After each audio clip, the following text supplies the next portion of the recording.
Outlet Liquor is your place to buy a case. Stock up and save when you shop the lowest prices available every day at Outlet Liquor. You never have to wait for a sale. The more you buy, the more you save. Only at Outlet Liquor. What's your outlet?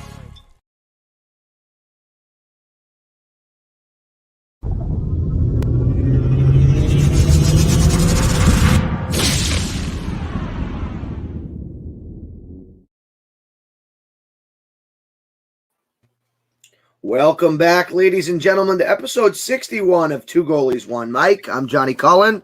We're alongside Duane as always. How we doing, babe? We are at 62, not 61. I said 61? No, 62. I know, but I said 61? Yeah, you definitely said 61. After that whole debacle pre-show? Yeah, just let everybody know, we tried to start the show once already, and we tried to establish that it was 62, and that was maybe 2 minutes ago. Maybe two. You still botched it. I love it. That's funny. That's classic. That was unintentional. But a lot on tap today, Duane. It's been a little bit since we've last talked. Obviously, the Sabres finish up their regular season. Not the way we wanted to, finish. Not the way we wanted the season to go, but certainly impressed with some of the younger players and the job that Don Granato did. I love how Ristolainen kept calling him Danny in his press conference. Onto that, we have a ton to get through with the locker room clean out part one interviews. For those of you that didn't listen to, and hopefully you've listened to it by the time this airs, Jack Eichel, I don't want to say dropped a few bombshells because it was very cryptic. But I think we all know enough to read into the lines that when that shit is said, it lights a fire. Ryan Miller, Sabres, one of the all-time greats, should have his number retired. Duane's a big proponent of him and a fan of his. He played his last NHL game. We're going to do an extra special episode about that, right, Duane? You want to tell us about that? Yeah, we're hopefully going to have on a few guests. Definitely another fellow goaltender. Mark Rotolo has shown some interest in being on with us. Yeah. His older brother, Mark. Yeah, you know Mark. Yeah, Mark. Yeah. Plus, sorry for the screen there, but and I'm working on a few other guests too. We'll see what happens. I'm not going to divulge anything now, but I'm working hard to get some other faces on the show with us, some other voices, maybe even one that knows Ryan a little bit. We'll see what happens. Again, I'm not going to. Yeah, definitely replacing you. No. Yeah. But let's just get some people that knew Ryan personally. I don't know if that's going to happen or not, but I'm trying. So. That'll be definitely going to be an episode we want to listen to for some upbeat, positive things, unlike right now, which after that press conference was that Jack Eichel presser was, wow, very, very revealing. And Cully, I'm going to flat out say it. The impression that you got from that in terms of Jack's injury, do you get the impression that ownership was maybe a little bit too involved? 100%. And on that note, I feel like you can look back at all of the problems or 99% of the problems that this organization has faced, Duane, and you can trace it back to somehow the ownership was too involved. Yes. And it's becoming more clear and more clear. Now, listen, on a separate note, it was very clear. Jack said it. All the guys said it. Ralph was a tremendous human being. A great guy, but none of them came out and said he was a good coach and that his systems worked. And that's where I got caught up. You want your coach to be charismatic. You want him to be a likable guy, but that's just one piece to the puzzle. Look at Tortorella. A lot of the people hate him, but he has a system that works. So very telling in that aspect. Duane, I'm going to come out and ask you, because the way I feel is after listening to that, and we'll touch on the injury side of it, but he didn't back away from the trade talk. He had a very clear chance. I think John Waro asked him, did you request to be traded or not? And he danced around it. And listen, I get it. And it's kind of like code in the NHL that, it's going to be a little bit cryptic. You don't want to say anything too revealing. That's just how it is. Whether you agree with it or not, that's how it is. I think we can agree there. But I was quick to shoot down Jack Eichel getting traded throughout this whole period, but I'm not so sure, Duane. So my question to you is, instant overreaction segment here. Is Jack Eichel a Sabre in 22-23 by the end of the 22-23 season? Yes, I think so. That's first off, and it's not because I own a Jack Eichel jersey. I actually put it on specifically for one reason and one reason I only. think I own a Mogilny jersey, but I'm not sure. Yeah, you do. Don't worry. Hey, dude, like, listen, that's out of my hands. That's in China's hands. That's not on me. China. I didn't take your money. I gave it to them. But that's sorry. Continue with your point. But regardless, you don't trade guys like Jack Eichel. When is the last time you saw a player of his caliber get traded? You can't recall. Ryan Johansson got traded for Seth Jones. Are they on Jack Eichel's level? I'd say Seth Jones is. Close to it, sure. He's a franchise piece, and they're different positions. Yeah, but franchise center, that is probably when you're starting a team like with Seattle, for instance, in this expansion draft in their first season. I think the first position you need to address is finding that franchise center. I think that's the most important piece to any team. Depth down the middle is the most important position to have depth in, again, in my opinion. You just don't trade guys like Jack Eichel, who are arguably a top 5 to 10 player in the world, not just the league, the world. Even Jack Eichel said he believed he only scratched the surface last season of how good he can be, and admitted that he played with a fractured rib, then the ankle injury, and now a herniated disc. Don't forget about he also fractured another rib, non-contact. Yep. So it was multiple rib injuries, and he mentioned that he was dealing with an abdomen injury, which I remember specifically that he suffered last season that was lingering this year. And anybody who's played hockey knows that everything that you do shoots up from your legs to your core when you're shooting the puck. It's all about transferring power and weight, when you're shooting the puck. So, like, and I saw it specifically on the power play to start the season when he was in his spot, kind of right around where Ovechkin likes to hang out, and he just didn't have the same zip. He didn't have the same power. His shot was all over the place. It wasn't accurate. You could tell he was playing, not 100%. He wasn't 100%. You could just tell just from being a hockey player, watching hockey, seeing a hockey player, that guy isn't right. And I called it from the first week of watching him play. Like, there's something wrong there. And now hearing this, that ownership, when this whole neck thing happened, was trying to speed up the timetable for him to come back. That's a joke. So here's the thing. I agree with you, but he didn't specifically say it was the neck injury. I was trying to, and it probably is. Let's agree. It probably was with that. But what alarms me is maybe, and I'm just trying to play devil's advocate. I'm not saying I'm right here. Maybe it could have been from the very beginning. Maybe he wanted more time. The training camp was sped up already. He had that injury before training, missed most of training camp. Maybe they pressured him to get in the lineup more than he was ready, coupled with the neck thing, and there was a disconnect there. But the way I look at it is once the season was lost, it becomes long-term. And now here's one thing, Duane. He came out and he said something that I liked. He said, my number one priority is Jack Eichel. And I guarantee some people are going to run with that in the wrong way. Fuck that. Everybody has to look out for yourself. It's a cutthroat business, and I'm happy he made that point, that if you ask any NHL player, they'd say it's a business, and I agree with that. And I think sometimes fans, I don't want to say lose sight of it, but, like, fuck. I don't know what I'm trying to get to. I really am curious to know what the dynamic was, because at some point you're playing for a lost season. He's your franchise guy. Let the fucking guy get healthy. Is that what you were alluding to? Yeah. That guy is the most important player on your team. I don't care. You could say what you want about Rasmus Dahlin. He's the second most important player on your team. Know who the most important player on the team is to me? Who? The goalie that we don't have. Well, yeah, but we'll get to that. We'll get to that.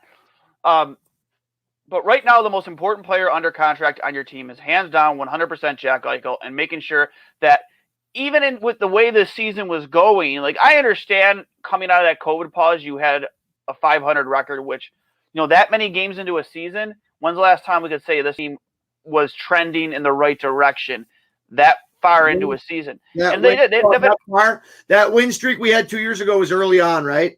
That was right to start the season. So we started the season 10-0. Yes. It's difficult to remember, that far into a season, remembering a team that like, oh wow, man, like maybe we can really make a push here.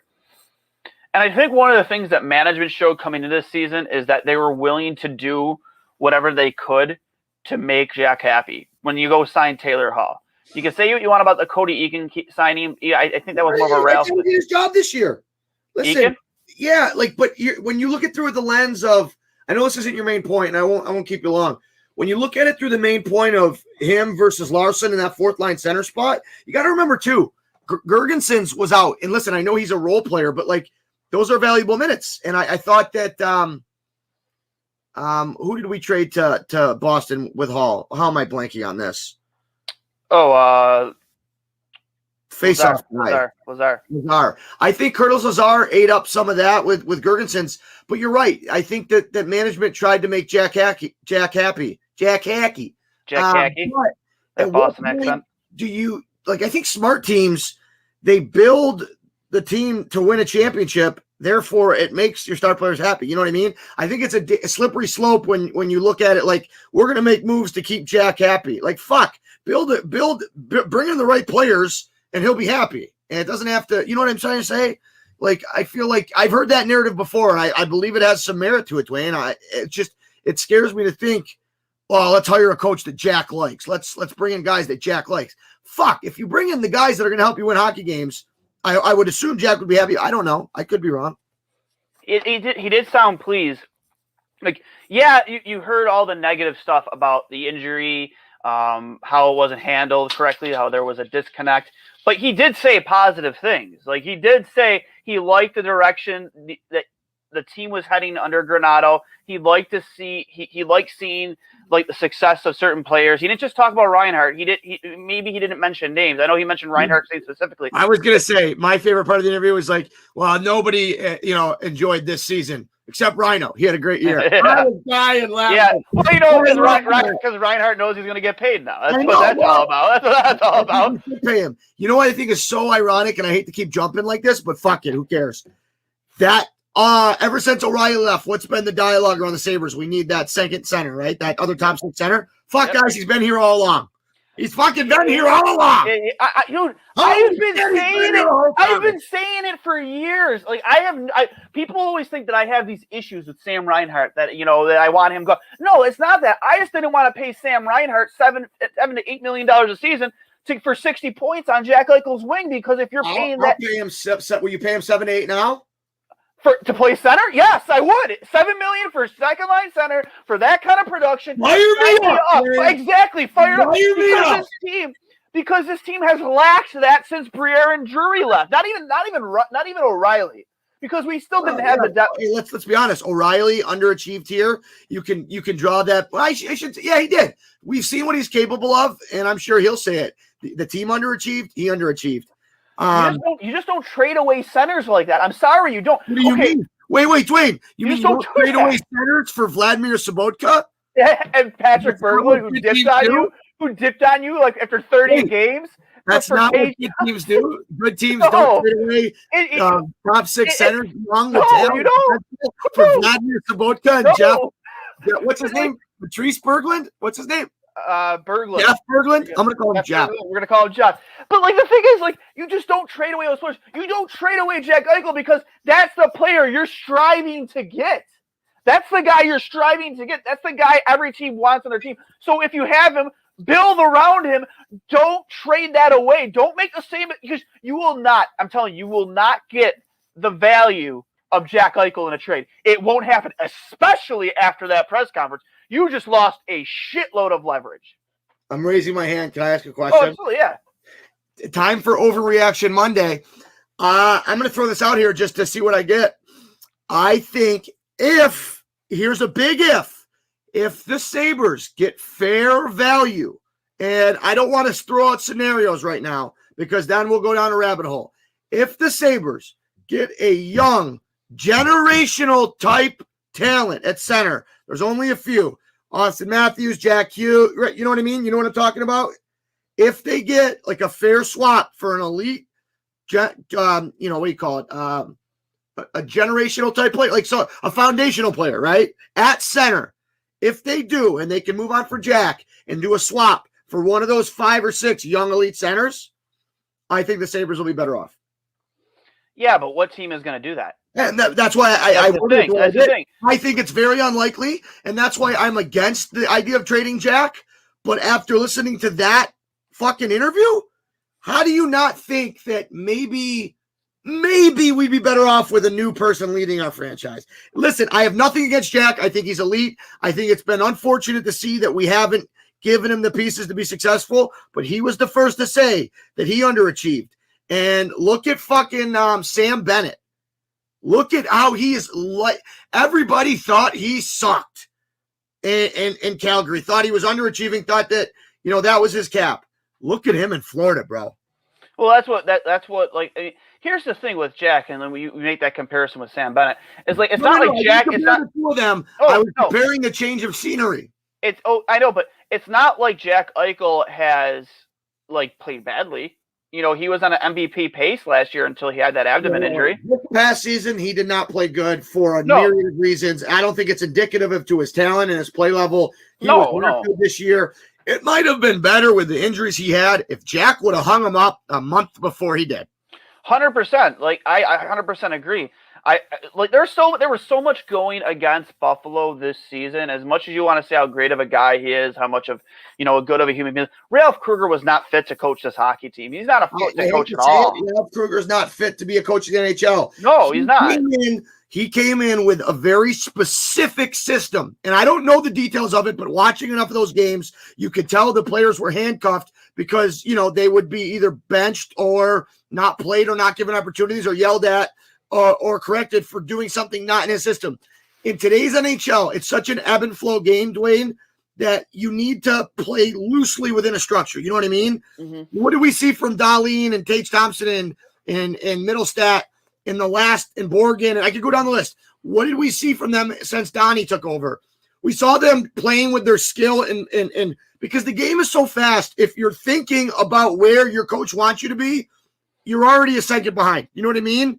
Yes, positional play is hugely important. Playing within a system is a key to any championship team or any team that wins, but you have to be able to play free. Am I wording that right? No, you're definitely wording it right. Do you agree? I 100% agree. You shouldn't maybe we can trace it back to the whole Skinner thing. Maybe Jeff Skinner was the one guy brave enough to say, you know what, Ralph, you're fucked. Your system, fucked. Yeah, 100%. It's just, and I'm not going to fucking stand for it. No, and I wish the whole team would have did the Rudy thing and laid down their jerseys for skins. You know what I mean? Exactly. I think Skinner is a perfect example. I understand that you want to play a system that you think is successful. You want to implement a system that you think is successful. I think Buffalo's first, you go outside the Sabres, our first exposure to that was when Rex Ryan was the coach of the Buffalo Bills. He switched our defense from a 4-3 to a 3-4 and tried to make Mario Williams be a pass coverage defensive end, which he even says, like, I don't cover passes, I rush the quarterback. Now, what are you talking about? But it's same thing here. Is you're asking offensively gifted players to play a defense first style, and that's just not going to work. You got to score goals. You have Jack Eichel, you have Sam Reinhart, you had Taylor Hall, you had all these like offensively gifted dynamo players, like again Rasmus Dahlin too on the blue line guy. How he was able to get drafted first overall is just the explosive ability as an offensive defenseman, a puck carrier defenseman. You neutered that about this team, and yes, neutered. You neutered it. Word. Neutered's a good word. I feel like Rasmus Dahlin was neutered, and then they did the unneutering, and they gave him his balls back. Yeah, exactly, exactly. And that Granado. Not Granado. It's Donnie. Donnie. You got to see it in. You bring in Donnie. You bring in Donnie as the interim head coach. I like playing for Donnie. I like exactly. You bring it from Ivan Drago. Talk, Jesus Christ. I'm sorry. It's. Listen, all right, great. But listen, you bring in Granado, and all of a sudden you see like, well, even he was chipping away at the previous coaching style. He was throwing shade at it. He threw some shade at it, and he's like, listen, like I'm here to let these guys play hockey and develop a system around what they're best at, and that's providing offense. And I just can only imagine what this team could have been like under Granato with a healthy Jack Eichel. Because I think, again, if you get the same guy from last year before that abdomen injury, and you have Jack Eichel as your number 1 center, Sam Reinhart as your number 2 center, and Dylan Cousins as your number 3 center, and maybe screw it, maybe you can't. I know I hate saying this, but Casey is your 4 center, or maybe you throw Casey or Cousins in the wing. Yeah. But dude, that is depth you haven't had at center. Why not run that back next year? Exactly. So you get all these guys in a room. You want to talk about a leadership group. I would get those 4 centermen in a room tomorrow.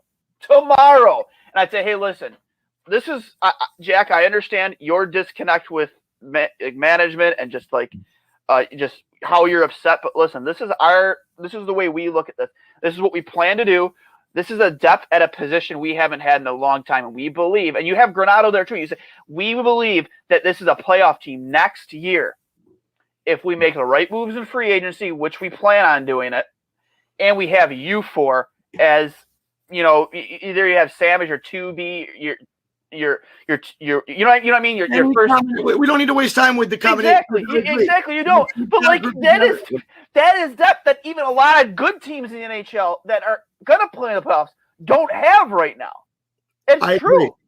I agree. My thing is this, Duane. Looking at it like that, I will be the first one to say I think the Sabres are so much closer to being competitive, not winning the cup, being competitive, being a playoff team than anybody else. I think that, you go back to what you said. If we would have started this year with Granato as coach or with a coach that's not Ralph Kruger, not Ralph Kruger's system, with those lineup changes, like you said, and everybody was healthy.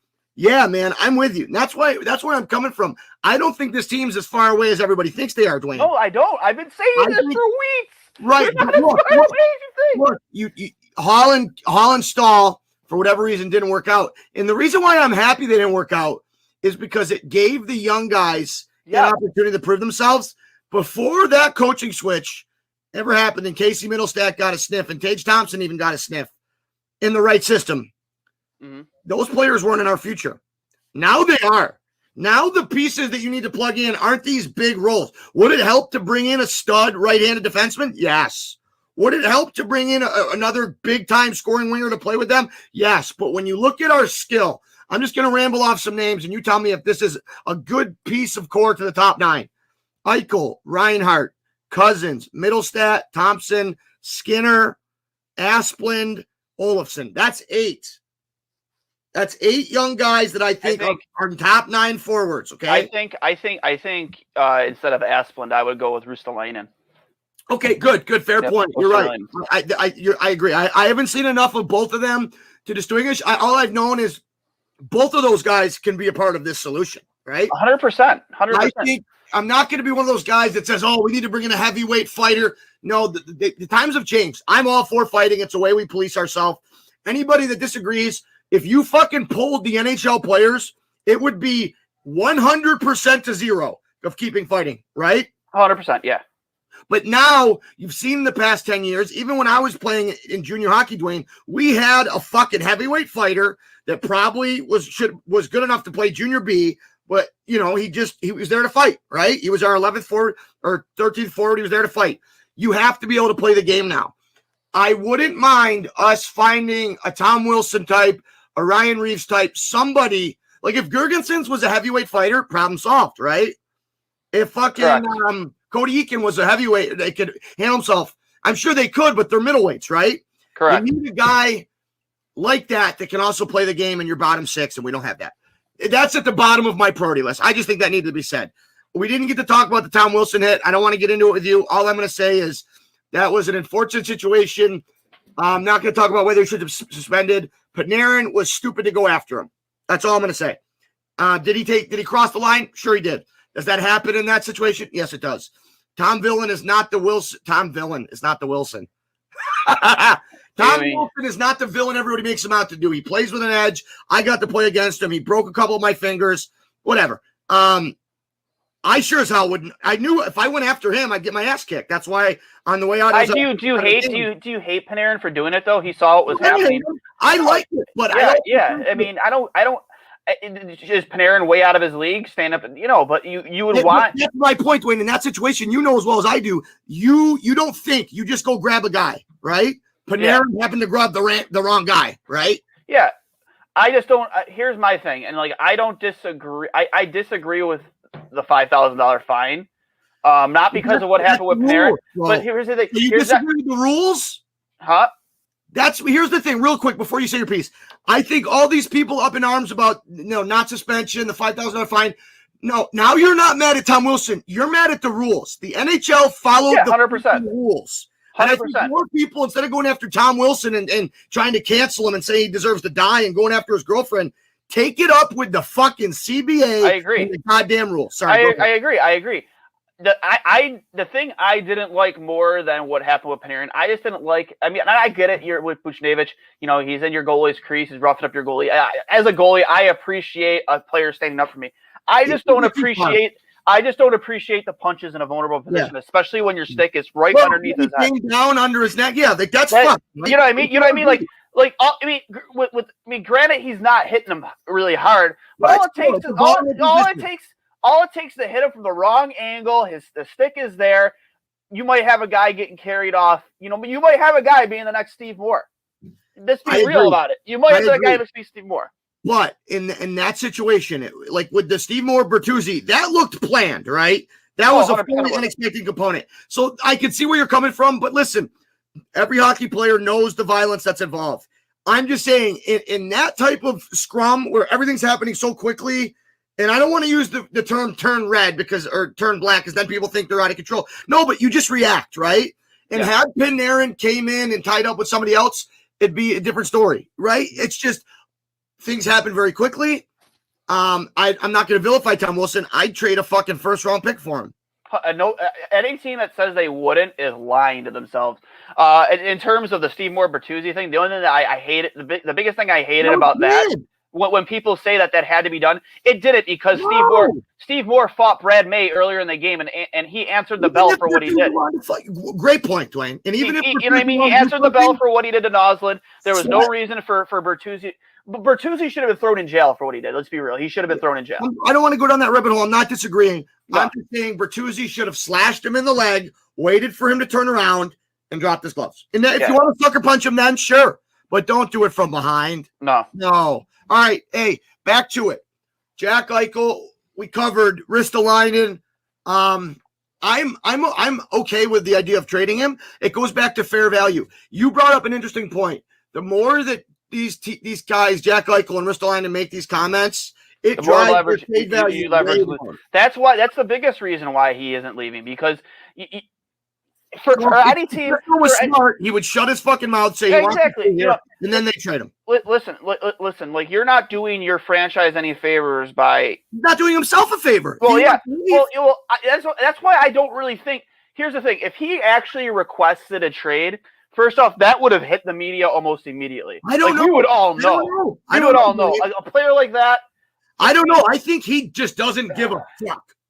He's going to say what he wants to say. I'm not saying he's not smart or calculated. No. I think Ristolainen's gotten to the point where he said, "Fuck losing. I like Donnie, but I don't know. Like, what do you trade me right fucking now?"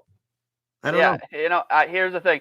It's just, for me, it's more about, if he that situation, it should be more about a silent approach. It's like, I'll let my agent handle that. I think that he's trying to get that information out there. Like, it's such a tough thing, man. It's just, I don't know. We got. I know we're trying to wrap up here. We got producer. We got 9 minutes left.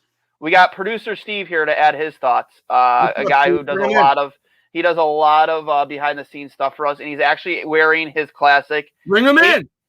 He's wearing his 18 losses in a row, his Where's Kim jersey. There it is. There it is. Love it. Hey, Where's Kim? Couple of clicks for Steve. Listen, If there was ever a day to wear it, yeah, it's today. It's today. It's wild. The comments are wild. I think that Jack made those comments calculatedly because he's pissed off about the way his injury was handled, and he wants people to know about it. I mean, what injury though? The neck injury, how it was handled. My question, Steve, I want your take on this. Do you think he was referring to just the neck injury, or how throughout this year he was handled? I mean, if management knew from the get-go that he had a cracked rib before training camp even started, and then the ankle tweak, and then the neck, this is injury on injury on injury. Rib injury. He fractured another rib. He fractured another one. Exactly. And, that's something that you're going to, at the very least, bring up to your coaching staff. And if it happens to the face of the franchise, it's going to go up the totem pole. Like, they know. And it sounds like they realize that the Buffalo Sabres as a product with Jack Eichel on the ice is a product that sells better than the Buffalo Sabres without Jack Eichel on the ice. And that's pretty... Is there ever a time to say, fuck it, let's get them get healthy? It's a year when you don't have fans in the building, right? Yeah. So Duane, I go back to you on like that. Like, what could they have done differently? You got to shut down Jack early. I think he should have never even started the season with the rib thing. I think he should have said, hey, you're our franchise setter. And here's the thing. When people were saying that he's not a leader, he's this, that, I guarantee you Jack came out and he wanted to play. He wanted to play. He didn't want to deal with the criticism. Maybe not just deal with the criticism of, having people call him out and say he's not a captain. He's just the leader of a team. He said it multiple times. It's my responsibility to be the captain of this team, the leader of this team, no matter what. He understands this is a business. I'll give him credit for that. You know what I mean? What other captain has it harder? What other in a hockey market like Buffalo and where we care about our hockey, when we haven't made the playoffs, and what is it now? 9 years, guys? Yep. Yeah, I'm trying to think of a captain that's got a rougher job than Jack, right? Yeah. And I'm not relieving him from that. I'm hard pressed to think of one. With his leadership duties. I think early on in his career, I did. I think he's matured and he showed more. I don't know. So what's the solution here? Steve, I'll go to you first. I made the point earlier, I don't know if you were listening. I think the Sabres are a lot closer than anybody thinks they are. And I know you could say that for a ton of teams that they're a move or two away. But I think with Duane's point, the emergence of Reinhart as a top six elite center, I think with the emergence of our young guys that can play on the wing in these top lines, Asplund, Rustalainen, Skinner, Middlestat, Thompson, I think we are closer than we think. What is the solution? I'm going to throw out one. I think if Ullmark, even if he does resign, I think we need a fucking goaltender that, and this is the perfect time to bring it up. Some people didn't appreciate Ryan Miller because he came right after Hasek. Fuck that noise. Ryan Miller was great. We took him for granted. He was incredible. And if we had a goalie like that now, maybe we squeak into playoffs one of those years. And we're not talking about a 9-year drought. I don't think we win the cup with the product we've been putting on the ice. But, before I have to dip, I wanted to get your guys' perspectives on that. I think my initial take would be it's clear that when Jack Eichel says something needs to be done, it gets done. He is the face of the organization as it presently stands. So if Jack wants something and it's within their power to get it to him, they're going to do it. But in this particular injury scenario, obviously what they wanted was a team with Jack playing, and what Jack wanted was to recover so he could actually play good hockey. And that's a whole can of worms. But that said, what this team needs more than anything is actual hockey ops. And they've started to address that with that one hiring they made, which didn't get announced until the day after the deadline. Which is wild. Which is insane. But are you guys talking about the assistant general manager or somebody on the other? The assistant general manager. I like him. He did a great job in Pittsburgh. And I think you're right. Who's in our department? What is it? Is it Kevin Adams? That's what I'm saying. And a couple secretaries? What's going on?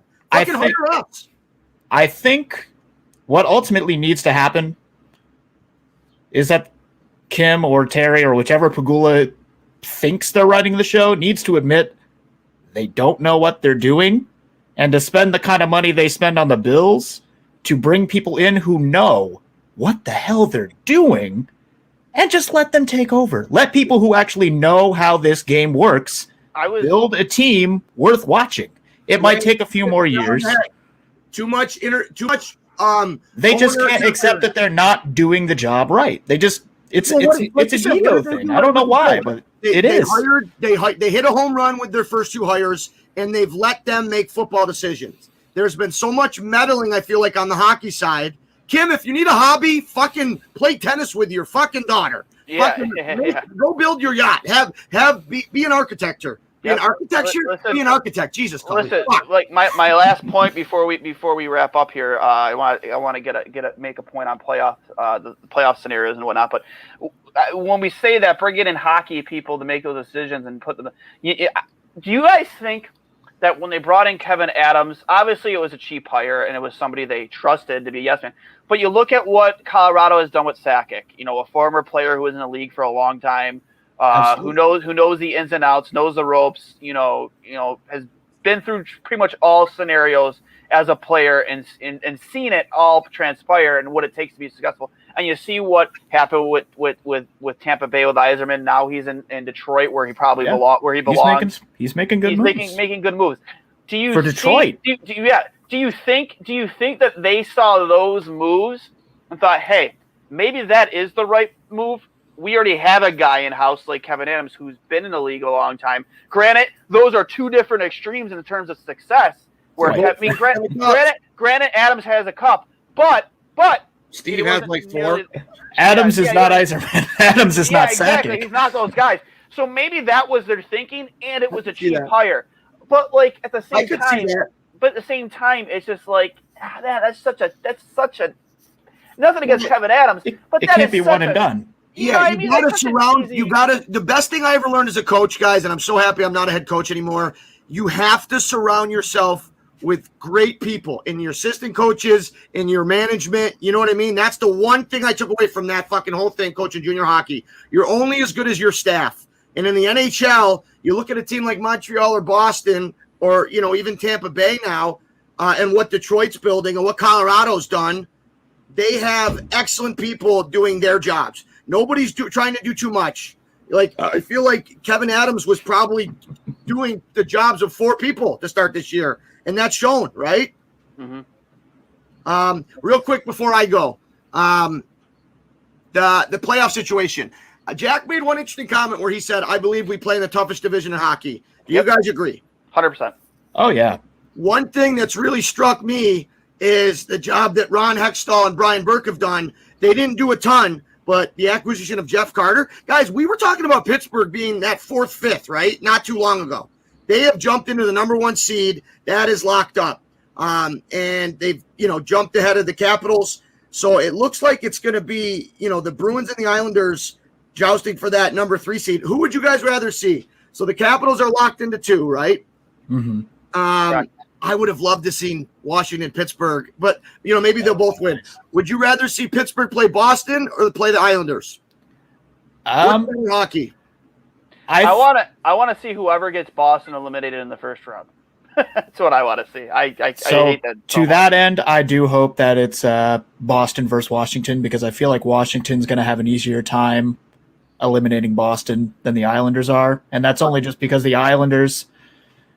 They're a great defensive team, but Boston's going to have a way to check that. They're going to be they've got enough offensive talent, and I hate saying that does include Taylor Hall. You're right.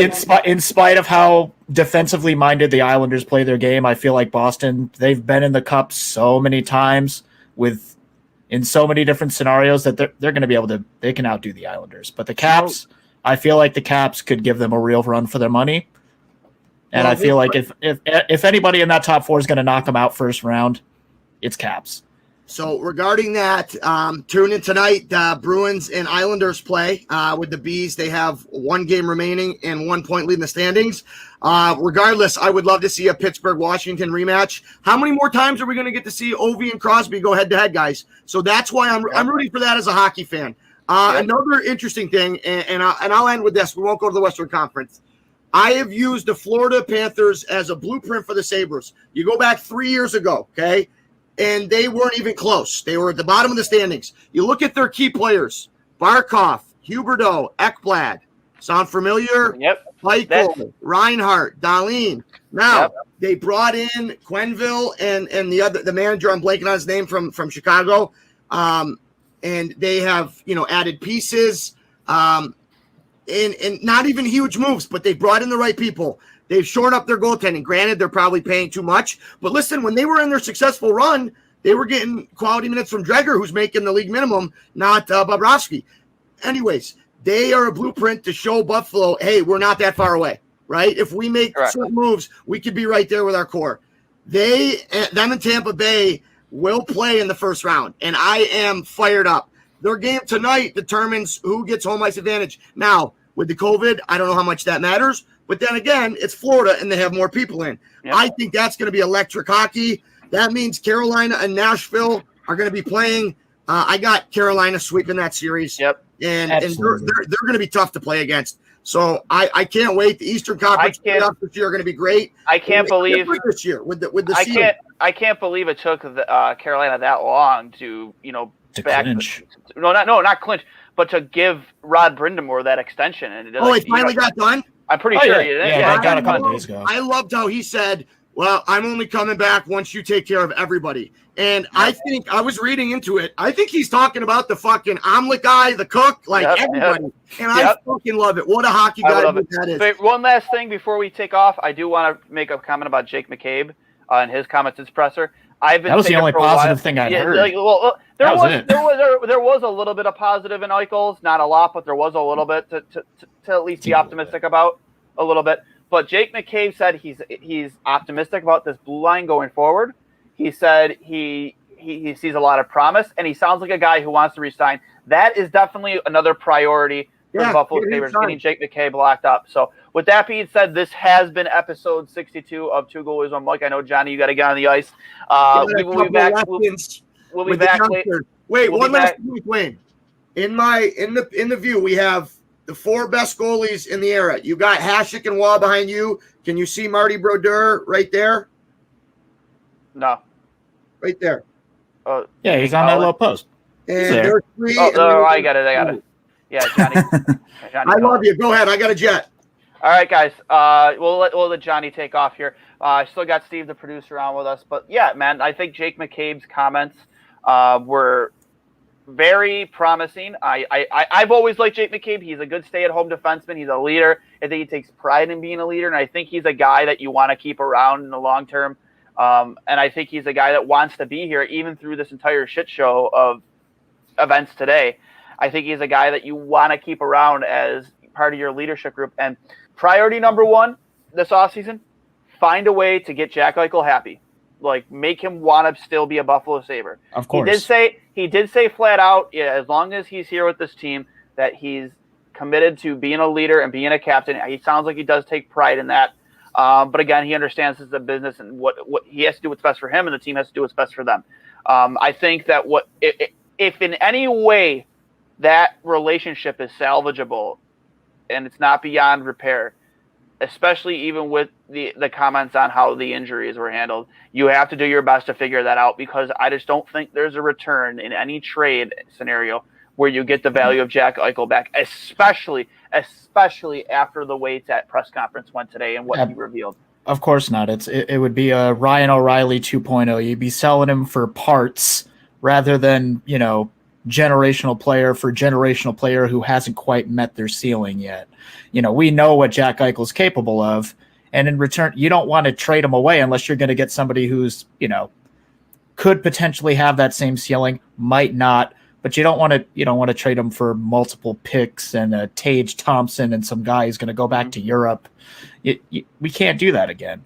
If we aren't already like the laughingstock of this league and every league, letting Eichel walk for next to nothing, that I'd feel a little bit like a clown putting this or any jersey back on again and going to the stadium, any stadium, anywhere, regardless where I live, and watching this team do what they do. If Eichel walks out the door, if Reinhart walks out the door, how do you inspire the kids that are still here when their deals are up in 2 to 3 years that this is the place you want to be?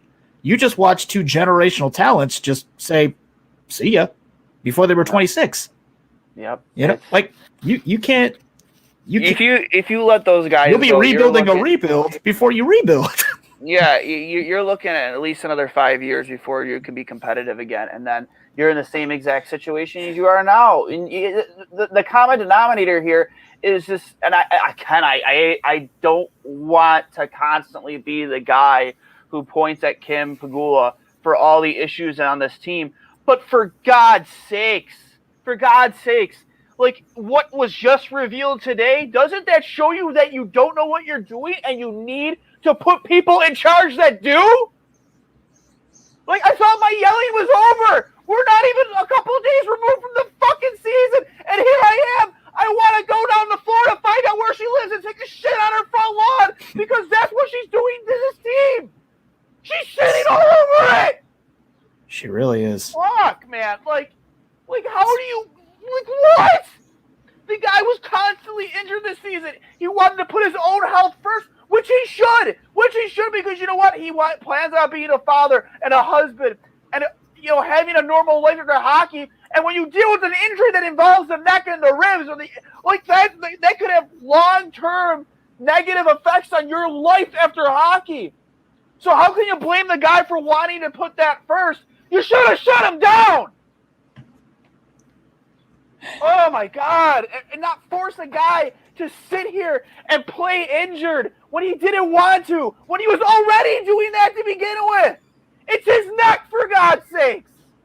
You really only have one of them. And it just goes to show that when it comes to Pegula's, at least when it comes to the Sabres, it's money first and then the on-ice product after the fact. And it's fundamentally not how they run, not how they let things run with the Bills, but also just fundamentally not how you build a winning team in any sport. I don't care what the sport is. And so, especially if you're going to do that to your, if Josh Allen had a herniated disc in his neck and they still wanted him to fucking throw dimes, like, he would throw her through a table. Like, what the fuck? Like, that's insane. In no universe would that have been acceptable. But for some reason, because it's happening to the star player of the Buffalo Sabres, like, they can just do it. It's endlessly fucking disappointing. And, like, it keeps begging the, like, people like you and me, like, we're going to reach a threshold at some point where we're just like, fuck this. Let's just go watch Kirill Kaprizov just light it up in the West. St. Paul's pretty similar to Buffalo. It's cold. It snows a lot. Let's fucking go. I'm kidding. You're never going to, you don't want to leave Buffalo. I will. I know. It's just... it's fucking rough. It shouldn't be this rough. Rough is one word for it, man. And it's so infuriating. It's so, like, you had a lot of positive in just a season of, again, misery to go to think about at the end of the season. And, with my final, I'll hang up and listen to the year, and there's a lot to be positive about. And then you hear all this, and it's just like, come on, does it ever end for this franchise? Does it ever end? Can you just give us a break, man? Like, can you just give us a break and just, like give us something positive to hold on to? And there's nothing positive anymore. There's nothing. This is so bad. They couldn't even do the retro jerseys right. The goats on the shoulders should have been on the crest. That's a joke. I'm sorry. No, it's fine. I can tell you understand. I'm trying to good cop, bad cop here. You are clearly distressed. I'm clearly distressed, but I've spent my life deflecting with humor rather than just getting very audibly upset. I get it. I'm right there with you. What do we do now from here? Like, that's my number one priority, is trying to, fix this relationship if it is able to be fixed between Jack and this organization. And I just don't know what else can be done, because this opens a whole new can of worms, this injury and how it was handled, and him being forthcoming about it, and just it did. Like, you know what I mean? There were positive things to say. He said, like, he does take his position with this team as captain seriously. That if he is back next season, he will take it seriously. And that's the thing. That's the thing that people need to remember, is the fact that he didn't flat out come out and say, I've requested a trade. He was forthcoming about talking about the injury and the disconnect and how it was handled. But he wasn't as forthcoming about, being, have I requested a trade? Yeah, he didn't say yes or no to that. He deflected it. So that makes me believe, no, he hasn't requested a trade. Like, he hasn't come out and said that. Did he put this organization, this franchise in a position where they might have to start thinking about it? Yeah, he did. But he also flat out said that if he is back next season, that he will continue to be the leader and the captain of this hockey team. So that is the one thing positive I took from that out of his interview, is he did say that. From Eichel. Yeah, for sure. He also just had nice things to say about what Donnie did with the team. Yeah, that too. Seeing the younger guys light it up when they got put into roles that they didn't think they were going to be in this season. He has nice things to say about his teammates, about current coaching. He's got nice, he's upset that we're not putting W's on the board, as anyone would after, what's it now, 5-6 years of just losing. Yeah, but, you lose enough, you start asking, is it possible to win? And, and it's not even just whether or not this current relationship is reconcilable, but if it's not, and then he goes, and we do dream the impossible dream and get some other quasi-generational talent to come in, are we just going to do the same thing to that guy? And the bitch of it is, man, is I've been adamant about saying this. If you're trading Jack Eichel to a team that can afford to give those pieces, the chances the picks you're getting aren't going to be very high draft picks. So that's a crapshoot in itself. You're hoping that those guys are good enough to fill the void, or the culmination of those guys are going to be good. There's no sure thing in a pick in the first round after, say, the 10th pick. There's no sure thing, especially here in Buffalo, where you already lack the scouting staff that's going to be reliable enough to make sure that they get those picks right.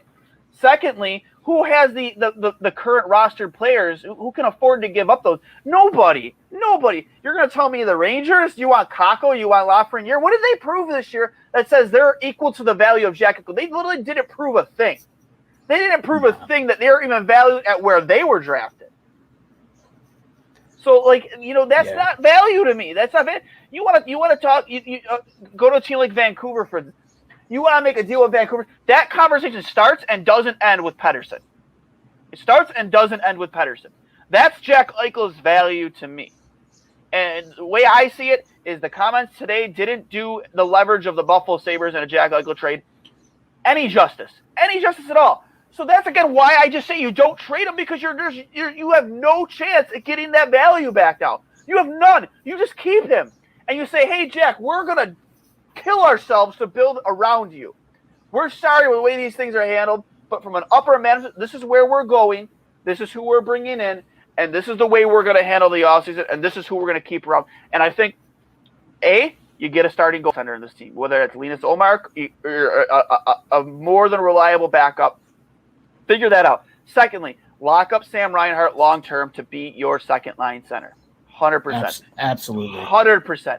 He's proved it a million times over this year. You address free agency the same way Florida did this past offseason. The same exact way.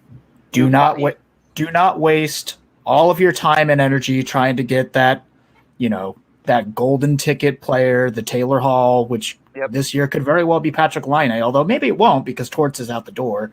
But don't spend all your energy trying to chase after that one dude and then let all of these smaller pieces that could be exactly the piece of the puzzle that your team actually needs just sign somewhere else, potentially sign to a contender in your division. Again, they made perfect acquisitions for Hagee, Duclair. It was smart. And that said, Drieger is up at the end of this year. Yes, and he is. Bob's on the books forever. Spencer Knight just signed. So if they're going to protect somebody, my money's on Knight. Yep. They might not actually have to because he might not have played enough. No. He's on an entry-level deal. So they don't have to worry about protecting. They don't have to worry about him, no. So maybe they'll protect Drieger. I don't know. I think their best bet is to trade him.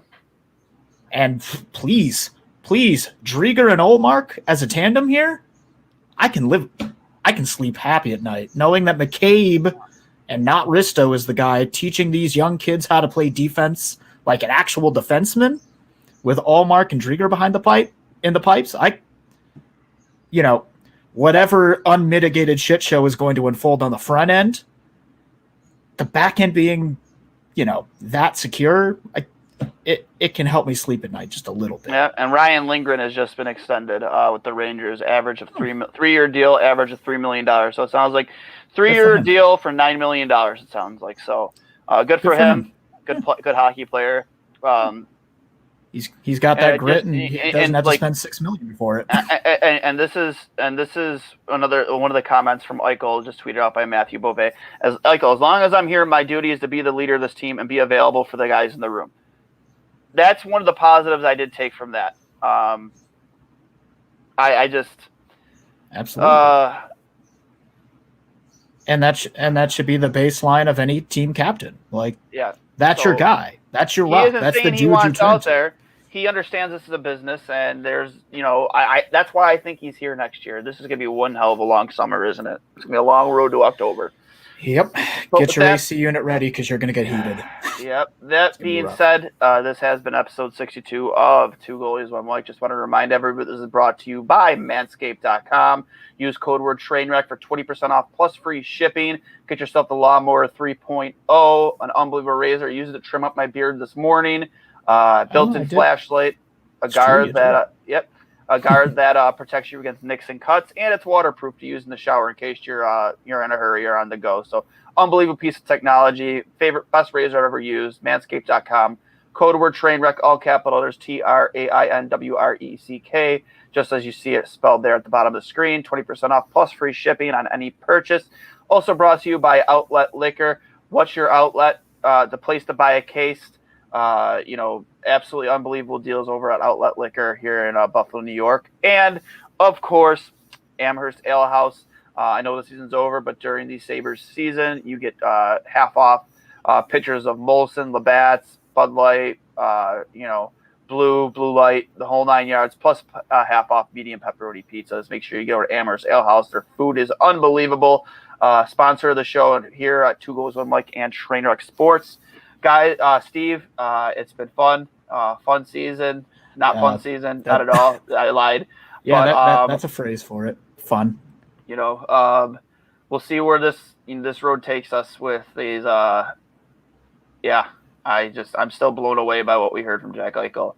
So, with that being said, guys, this has been again episode 6. Where's Kim? Hashtag Where's Kim? Start it up because it's about to get going again. So that being said, guys, this has been episode 62 of Two Goalies, One Mike. It's been fun. So that being said, you guys enjoy the rest of your Monday, and we will talk to you later.